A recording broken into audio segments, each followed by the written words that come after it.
Hey guys, welcome back to my channel. Does it ever feel like turning your 3D sculpture into a final 3D composition is more of a hurdle than it should be? What if I told you there is a way to do it faster without sacrificing quality? The workflow is so good, it feels like magic. In this video, I'm pulling back the curtain on my entire 3D concept illustration process. This tutorial is packed with useful tips and tricks on how to optimize your workflow. We will cover fast and effective workflow to get from ZBrush to a final composition, how to match cameras between ZBrush and other 3D program like Maya, adding realistic skin details and textures, a fast and efficient Groom Setup, setting up render passes and compositing them all in Photoshop. By the end of this video, you'll have a step-by-step blueprint to speed up your entire workflow. So are you ready to unlock the secrets of professional 3D artists? If so, let's dive in. Alright. First step is to bring the skin textures to our character. So to do that, I will use my biped that I have created beforehand that has already all the skin textures and color textures applied to it. And I'm gonna transfer this topology onto my character. So first step will be exporting this mesh out. Second one is we want to decimate our character and export it out so we can wrap the topology of our biped onto this new mesh. The plugin, decimation master, preprocess current, 50K is gonna be enough. This is enough information for me to work with, so I will export it out and move on to the next part. The following workflow is very time efficient. We will use RS3D Wrap tool for this process. It does require a setup ahead of time, but you do it once and you can reuse it over and over in the future. Alright, now we're in Wrap3D app and here's my node setup in this program. A quick breakdown on how we go about creating nodes. We just go into the graph window, press tab and punch in the name of the node that you want to create, like load geometry. We'll need 2 of those to load in the sculpt. Alright, I named one topology, another one the Malice sculpt that we have, and I color coded one green, one blue. Pretty simple. Here we select the object that we are loading in and voila, we're cooking. Right, I used the transform node to move the sculpt over to the top. If I didn't do that, the sculpt would be over here. Then we use a select points with splines node to match the areas of the body between the 2 meshes. What we usually want to do is we want to create those splines in those sensitive areas that we want to match perfectly, like eyelids, nose, the areas that can be tricky to transfer over. We use select points with splines node to match those 2 meshes together. So here are the corresponding splines on mesh 1, corresponding splines on mesh 2. We want to create splines by just creating this node and then creating pretty much a Bezier curve from one point to another. Then I mirror the spline and then I do the same step exactly in the same sequence for the other mesh, right? We want to go, if we will, from the outer eye to the inner eye, we want to go in the same direction and then mirror it over. We do it on the same side, and that's how we go about every other part until we have a result similar to this. As you can see, I targeted eyelids, nose, lips, ears, breasts, hands and fingers. I didn't care about the feet because we don't work on the feet, so I didn't work on those. Then we use points to pairs node to bring it all together into this point information, and then we use a fast wrapping to wrap it all up, and it goes like this. Topology goes into the first connection, the sculpt goes into the second, point pairs go in the third, and the last one, select polygons. What I did, I used select polygons node to isolate areas that I don't want to be moved, don't want to be transformed. They'll be moved into the approximate location, but they won't be transformed during this wrapping process. So I've done this for eyes and legs, didn't do it for hands. And then we go compute, boom. We wait a little bit. Computation usually does pretty good job. I didn't have any crazy details there to begin with. Now we've got our geometry perfectly wrapped. As you can see, the legs followed the movement of the topology, which is pretty smart for the program, but they didn't get conformed to anything because there was nothing to get conformed to. And then we create save geometry node, click compute frame, and it gets exported out. All right, and now we can bring our mesh back into ZBrush. Boom, done. And we have it conformed now. And at this stage, what I did was I cleaned it up. I did the final detailing pass, and I'm talking here the lips. They're pretty generic here, and I wanted them to pop, so I did a proper sculpting pass on the lips. Now, to get to my final result faster, I used both ZBrush and Maya to render out different elements of my composition. I used Maya to render out skin, and I used ZBrush to render out the rest of the body. Also in Maya, I rendered out all of the light passes. In order to be able to use render passes from ZBrush and Maya, we want to match the cameras between the two programs. So to do that, first I set up the camera the way I want. Now I go to Draw, set it to 35mm. In my test, 35mm matched much better than 50mm. And then we go Store Camera. And I'll call it 35mm Malice. Awesome. Next up, we want to export it out. So for that, I go to Z plugin, FBX, Export Import, Options, click on Export Cameras and select Export Cameras Only, just so I have a clean export just of the camera. And I then go Export and I export out my camera. Next, I created the hair, and we don't need to spend dozens of hours to create this perfect groom. We can cook something up very decent in under an hour. So here are a few tricks that I used to get my result fast. What I did, I used the hair geometry to help me create the guides. Alright, and for this to work, we need to select our hair, click on this magnet button, and then we go to Create, Curve Tools, CV Curve, and then we trace our hair, alright? And we use the sculpted hair as our guide to how we lay out the curves. The more curves you create following your sculpt, the better to a certain point, but you want to have enough curves to kind of give you a basis of the hair, how they interweave, interlock, and all this stuff. So basically, yeah, this is what I ended up with. Alright, so now that we've created our curves, we want to attach them to our XGen groom that we've already created. We select our curves, go to XGen, Utilities, Curves to Guides. I usually turn off Delete Curves and I click Add Curves. And then you'll end up with something like this. And then you can, of course, style those curves, modify them, and generate your groom. Alright, and here you can see my modifiers. It's pretty simple.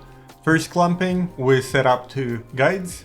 Second clumping, we set up to density of 1. And third clumping, we set up to density of 3. This gives us a very nice breakup in the clumps, noise magnitude going in there. And I used mask to, well, modify the amount of noise that is going around the hair.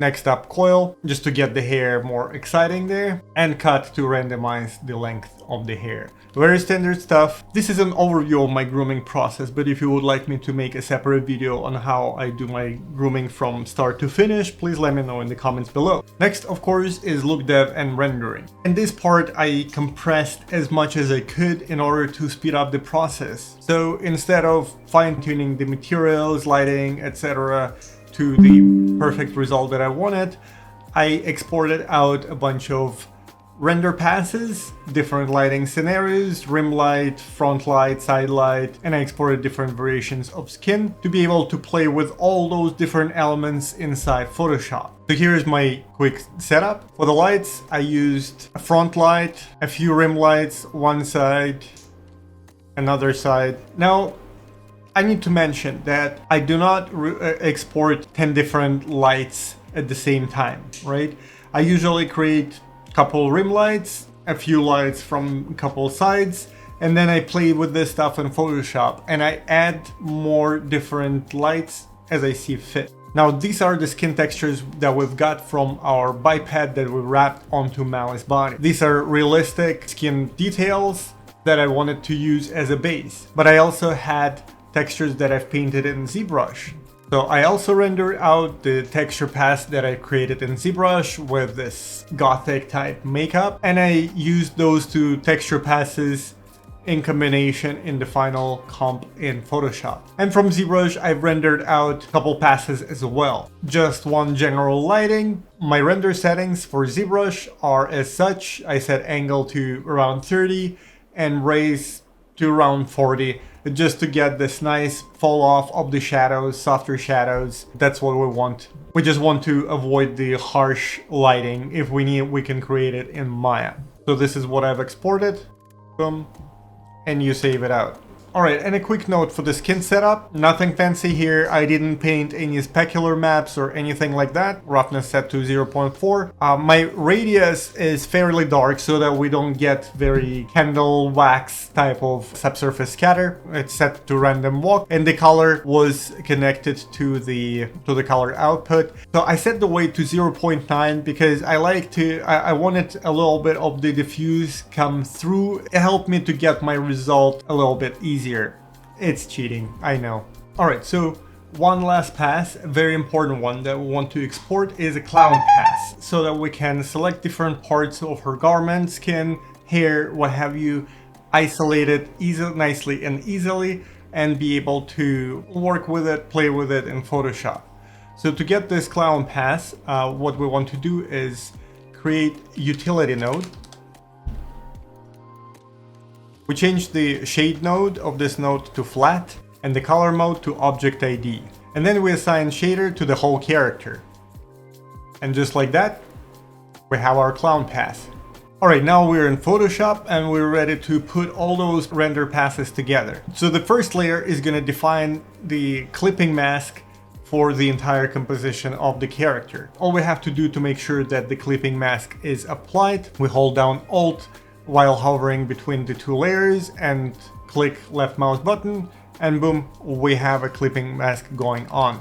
As you can see, all those layers are clipped to this layer. Now I have a lot of layers here.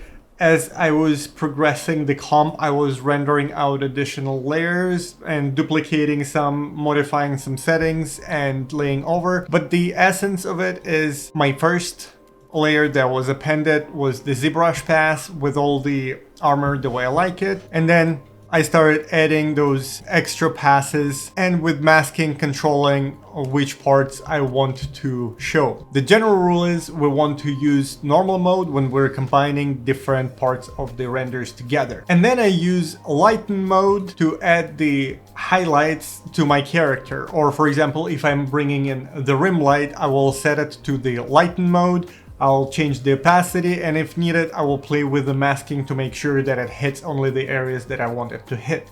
And as you can see, it's just an additive process.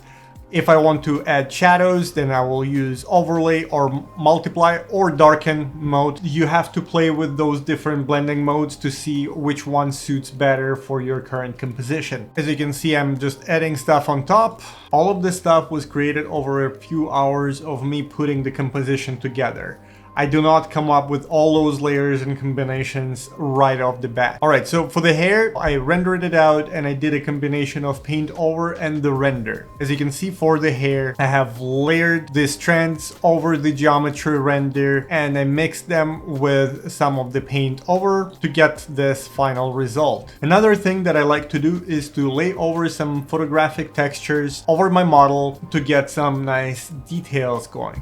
So in this case, I overlaid some dirt concrete textures, here they are, over the armor, okay? And I got this like nice dirty texture going on. You can mix and match different textures to get the results that you want. Experimenting at this stage is highly encouraged.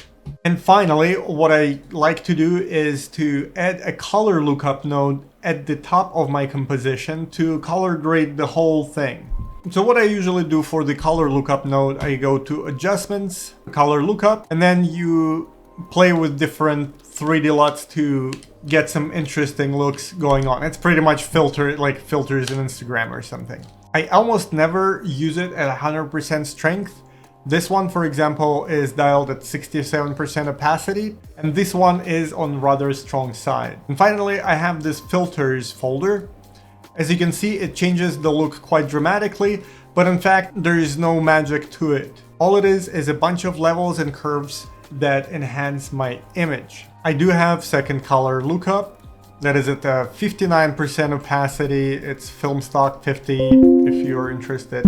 I just like the way it flattens the darks. Then I use a couple curves. I use exposure to bring the interest to the center of attention. As you can see, I highlighted just the center of her body, and that was it. And finally, levels to really bring out certain elements like the eyes and the red cross on her chest. And that's pretty much it. This is my setup. Alright, and a quick note on how I use the clown pass is I keep it at the top of my composition. I turn it on when I need to have a selection of something. For example, I want to modify the way her armor looks. So I turn it on, I go to select, color range. I click on the color that I want. For example, the green for the armor gives me a nice selection. Then I can hide the clown pass. And now that I have the selection, I can go ahead and paint into it. I can go select curves, for example. It attaches the mask automatically. Then I can modify it however I want. If I want, I can add color, modify it however I want, okay? Finally, I must mention the importance of the paint over stage in this process. When I work on a concept illustration, I make sure that render layers and passes that I create carry me through about 80 to 90% of the final composition. For example, right now you can see me painting in some of the shadows and ambient occlusion into the image. I paint with dark color on a layer that is set to multiply or softply. This stage will really help you bring your work to the next level, and even if you are not planning to do a whole composition illustration process here in Photoshop, it's a good step to take to figure out what you want to do with your project in 3D. Now here you can see me painting in some eye details. A very important tip is to add some shadows at the top of the eye and a little bit of a highlight in the lower portion of the iris. It really helps your eyes to feel three-dimensional and helps integrate them better into the face. Now you can see me painting in some peach fuzz and eyelashes in here. Even if you're not planning to do a concept illustration, this is a very good step to take just to test out certain ideas to see what you want to achieve in 3D. Using this step as 3D visualization tool will help you achieve that look in 3D much faster. And that's it. That pretty much concludes my entire process of how I brought Malice 3D Sculpt to the final composition. As you can see, I put a lot of love into making of this tutorial. So make sure to hit that like button and subscribe to the channel to get more tutorials like this. Finally, if you would like to see the first part of the tutorial where I've sculpted Malice from beginning to end, please see the link in the description below. Now, there are a lot of different steps that I've covered in this video, but if you want me to cover a certain step in more detail, please let me know in the comments below. I would love to hear your thoughts. Thank you. Bye-bye.